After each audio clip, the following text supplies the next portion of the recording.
You know that feeling when you're scrolling through endless drone listings, trying to figure out whether you're about to spend a good chunk of money on something that will actually give you the shots you need, or just end up with a pricey toy that sits on the shelf. I get it, you don't want to waste cash on a model that looks great on paper but can't keep up with the kind of footage you're after, especially if you're planning trips, family gatherings, or a small production. Link is in the description if you want to check the product details on Amazon, and I'm going to walk through why the DJI Air 3S might be the right fit for you, and where it could fall short.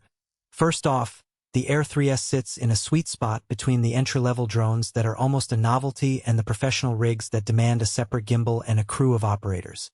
The biggest thing that sets it apart is the 1-inch CMOS sensor on the primary camera.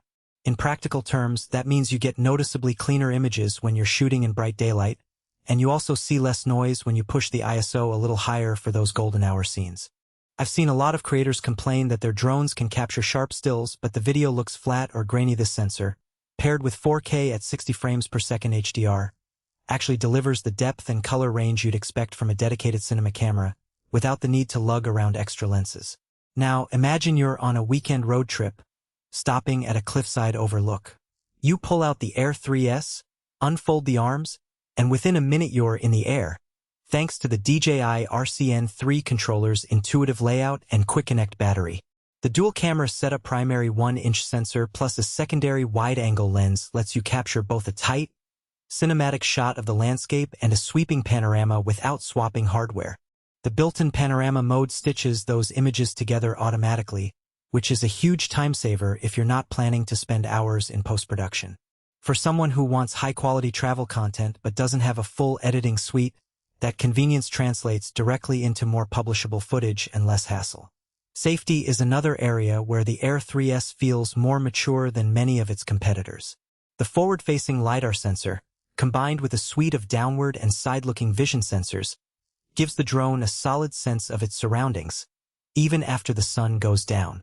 I've heard from a few hobbyists who tried other drones after dusk and ended up with shaky, jittery clips or, worse, a crash. With the Air 3S, the nighttime flight feels steadier.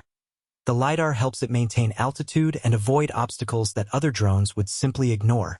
That confidence translates into more usable footage at dusk, when the light is soft and the colors are rich, exactly the kind of moments that make travel videos feel cinematic.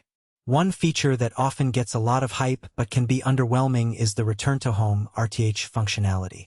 DJI's next-gen Smart RTH uses the same sensor array and GPS data to plot a path back to the launch point, avoiding obstacles along the way. In real-world use, this means that if you lose sight of the drone, maybe it drifts behind a tree line or you get a phone call and have to put the controller down, the drone can find a safe route back without you having to manually intervene.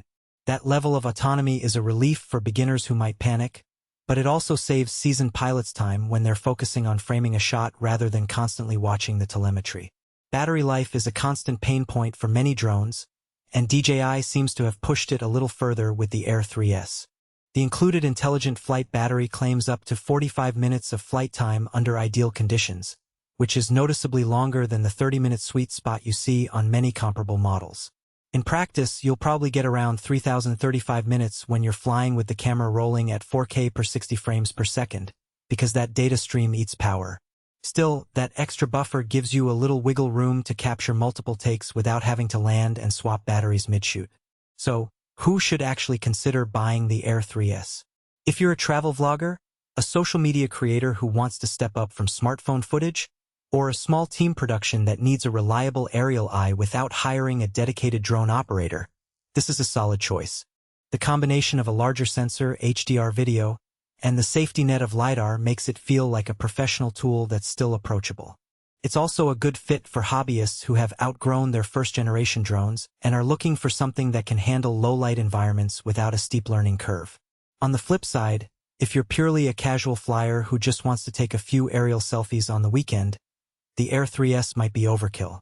The price point is higher than entry-level models, and the extra features like the dual camera system and advanced RTH won't necessarily translate into better fun for someone who's not planning to edit footage or share it on